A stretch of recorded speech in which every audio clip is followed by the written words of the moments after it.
आपको ये 2020 में ले चलते हैं। 5 साल पहले ये सबसे बड़ा खुलासा हुआ है और ये खुलासा हुआ है कि सुप्रीम कोर्ट में, ये बता दूं आपको कि आज एक वीडियो पेश की जाती है उत्तर पूर्वी इलाके में जो दंगे भड़के थे दिल्ली में।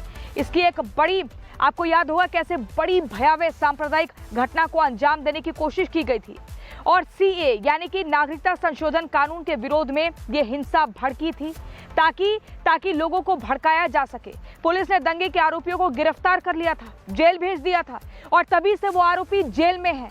बार बार कोशिश कर रहे हैं कि उनको जमानत मिल जाए। सर्वोच्च अदालत का दरवाजा भी खटखटा रहे हैं लेकिन कुछ भी हाथ नहीं लग रहा था। लेकिन शर्जिल इमाम को लेकर आज जो चौंकाने वाला खुलासा हुआ है उसने हर किसी को सन्न कर दिया है। आपको ग्राफिक्स के जरिए दिखाते हैं, ग्राफिक्स चलाइए।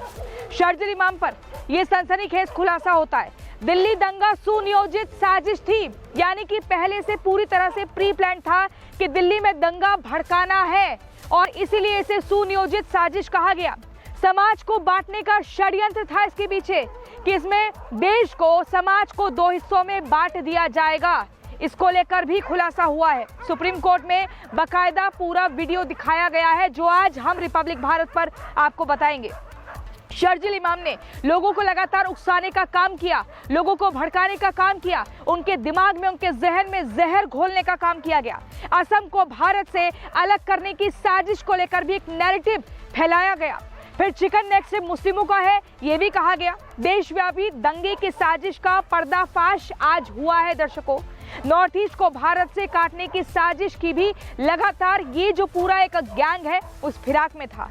आज दिल्ली दंगों के आरोपी शर्जिल इमाम, उमर खालिद, मिरान हैदर, गुलफिशा फातिमा, मोहम्मद सलीमा खान, शादाब अहमद और शिफाउर रहमान की जमानत याचिकाओं पर सुनवाई हुई और कोर्ट में लंबी बहस चली।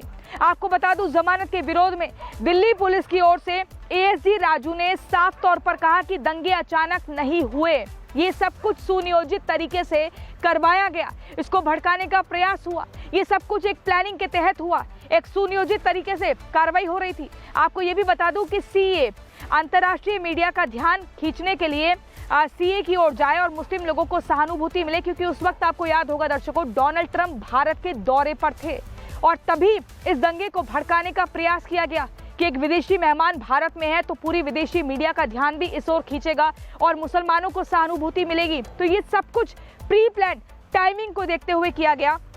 लेकिन मैं आपको बता दूं, ये सोवरेनिटी पर हमला था। दिल्ली पुलिस ने लाल किले पर हाल ही में हुए ब्लास्ट का हवाला देते हुए कहा कि भाई ये बुद्धिजीवी जमीन पर मौजूद आतंकवादियों से ज्यादा खतरनाक है।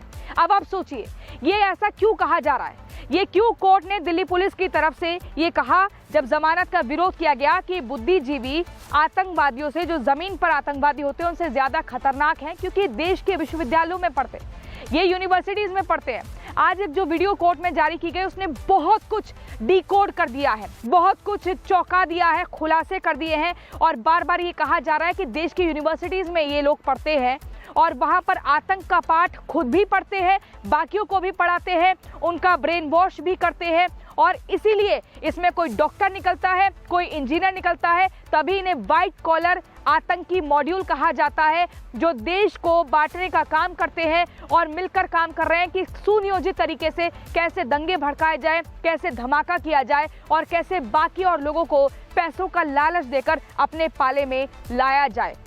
ये सब कुछ देश विरोधी गैंग है। इसको लेकर आज सुप्रीम कोर्ट में क्या कुछ सुनवाई हुई, कौन सी वीडियो दिखाई गई, जिसके बाद से अचानक से बड़ी खबर देश की बन जाती है, इस रिपोर्ट में देखिए।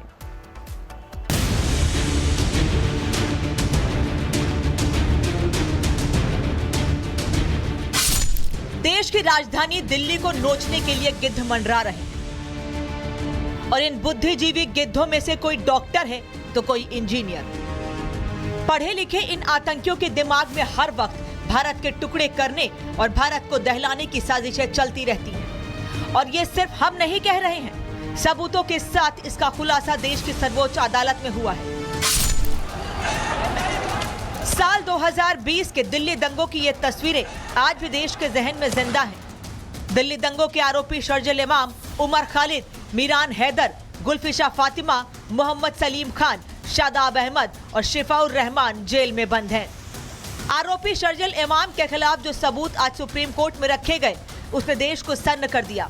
शर्जिल इमाम के दिमाग में देश के खिलाफ जो साजिशें चल रही थीं, उससे पर्दा उठ गया है। कोर्ट में दिए गए वीडियो से खुलासा हुआ है कि दिल्ली में दंगा फरवरी 2020 में हुआ था, लेकिन शर्जिल इमाम इसकी प्लानिंग दिसंबर 2019 से ही कर रहा था। ये दिल्ली है भाई, ये फ्लाईओवर गिरे जरा, पूरी दुनिया को खबर हो, समझ रहे हैं ना। और तीसरी चीज, भैया लाठी खाने से न डरे। बिल्कुल। अगर किसी का हाथ टूटा है तो अलग बात है, कौन का पैर टूटा है तो अलग बात है, गर्दन कटेगी पर लाठी खाने से न डरे। एयर गैस से किसी को एलर्जी हो सकती है तो भागे, सही बात है। लाठी से एलर्जी ना समझे, लाठी दो चार तो पड़ेगी, लाठी खाने की कला भी सीख लें, समझ रहे हैं ना। इस तरह कम चोट पड़े, इम्पैक्ट कम हो, पहन के क्या आना चाहिए, समझ रहे हैं, एक पट्टा हो बीच में। जब तक ये सब नहीं करेंगे सब, हाँ भाई, जब तक ये सब नहीं करेंगे तो सारा बेअसर रहेगा। ये चिंगारी कहाँ जाएगी, आग कैसे लगेगी? आग लगाने के लिए दो काम करना होगा, लाठी खाने के लिए तैयार रहना होगा, नंबर 2 ऑर्गेनाइज होना होगा। बोल रही है कि जंतर मंतर पर जमा होकर रोना गाना करते रहो, आप उनको दो टूक में जवाब दीजिए, इससे कुछ हासिल नहीं होगा। शर्जिल इमाम सिर्फ दिल्ली ही नहीं बल्कि नॉर्थ ईस्ट को लेकर भी लोगों को उकसा रहा था। शर्जिल ने दिमाग में देश के 2 टुकड़े करने के मंसूबे पाल रखे थे। सुनिए जरा। पहले भी शायद अर्ज कर चुका हूँ, 5 लाख लोग हमारे पास हो ऑर्गेनाइज्ड तो हम हिंदुस्तान और नॉर्थ ईस्ट को परमानेंटली कट कर सकते हैं। परमानेंटली नहीं तो कम से कम 1 महीने के लिए तो कट कर ही सकते हैं। मतलब इतना मवाद डालो पटरियों पर, रोड पे, उनको हटाने में 1 महीना लगे, ठीक ही नहीं। जाए एयरफोर्स से, आसाम को काटना हमारी जिम्मेदारी है, आसाम और इंडिया कट के अलग हो जाए फौज के लिए। और जितने भी जो भी यहाँ से सप्लाई जा रहा है बंद करो, और वो बंद कर सकते हैं क्योंकि चिकन नेक्स्ट मुसलमानों का है, वो जो इलाका है मुस्लिम नहीं। शर्जिल ने लोगों को संविधान के खिलाफ भड़काया, बाबरी पर निर्णय देने वाली कोर्ट के खिलाफ भड़काया, कश्मीर को लेकर भी लोगों के दिमाग में जहर भरा, ट्रिपल तलाक के खिलाफ भी मुस्लिमों को भड़काया था। कि हमला मुसलमानों पर, ठीक है, इस बात पे पहले इत्मीनान कर लेंगे कि हमला संविधान पे नहीं है। संविधान तो बदलता रहता है, कल को इसी को संविधान बना देंगे। आप क्या कीजिएगा, क्या कर लीजिएगा? कोर्ट ने क्या किया बाबरी मस्जिद के साथ, आपको पता है ना। कोर्ट ने कश्मीर में क्या किया, आपको पता है। इस चीज को याद रखें कि अभी बहुत अर्जेंट मामला है, बहुत अर्जेंट मामला है। हमारे पास 4 हफ्ते 28 दिन है अगला जो हियरिंग है। अगले हियरिंग तक सरकार को छोड़ो, कोर्ट को उसकी नानी याद आ जाए। ये आपकी जिम्मेदारी, कोर्ट किसी का नहीं है। आपको लगता है कोर्ट आपका हमदर्द है, आपको ऐसा लगता है? बताइए, ट्रिपल तलाक में क्या किया इन लोगों ने? मुसलमान मर्दों को जेल भेजने का सामान किया है कि नहीं? बाबरी मस्जिद में क्या किया? आपकी जमीन छीन के किसी और को दे दी। ये कोर्ट आपका हमदर्द नहीं है। सवाल यह है कि क्या शर्जिल इमाम भी व्हाइट कॉलर आतंकियों की तरह कोई बड़ी ब्रिगेड बनाने की तैयारी कर रहा था? क्योंकि अपने वीडियो में शर्जिल 10,000 युवाओं को प्लान ऑफ एक्शन पर काम करने के लिए उकसा रहा था। शर्जिल ने अपनी आतंकी सोच को देश दुनिया तक पहुंचाने के लिए पूरा ब्लूप्रिंट बना रखा था।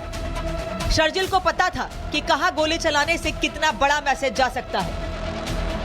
हम महफूज हैं। दिल्ली की खास बात क्या थी कि इंटरनेशनल मीडिया को आने में 5 मिनट लगते हैं, 5 मिनट। वहाँ अगर ये गोली चलाए तो वो वीडियो पे आ जाएगा। दिल्ली में वैसे भी दिल्ली को ये कश्मीर बना नहीं सकते, आपको भी पता है। इन्हीं की जलालत होगी, हमारी नहीं होगी। अगर ये दिल्ली में गोली चलवाए, आर्मी लगवाए, तो जलालत किसकी है? मुसलमानों की नहीं, सरकार की जलालत। शर्जिल की जहरीली तकरीरें देश की आबो हवा में जहर घोल रही थी। शर्जिल देश में 100 शाहीन बाग बनाना चाह रहा था। शर्जिल को दिल्ली दंगों के बाद ही गिरफ्तार कर लिया गया था। शर्जिल तभी से जेल में है और लगातार जमानत पाने की कोशिश कर रहा है। भारत में उनका मंसूबा कभी पूरा नहीं होगा। भारत की मिट्टी में संस्कृति के साथ जुड़ा हुआ महक है। ये जो लोग भी भारत को बांटना चाहते हैं, काटना चाहते हैं, ऐसे कई लोग आए अन्य देशों से, वो भारत से हार कर ही गए हैं। अब ऐसे मंसूबों को भी हम हराएंगे और उनको स्पष्ट होना चाहिए कि देश के प्रधानमंत्री नरेंद्र मोदी जी हैं। ऐसे लोगों को निश्चित रूप से उसकी सही जगह और सही सजा देने के लिए जाने जाते हैं। शर्जिल और उमर खालिद की रिहाई के लिए सोशल मीडिया पर कैंपेन चलाए जाते हैं। इनके रहनुमा आंसू बहाते हैं, लेकिन कानून का पंजा दिल्ली में दंगा करने वाले शर्जिल और उमर खालिद पर कसता जा रहा है। Bureau report, Republic Bharat.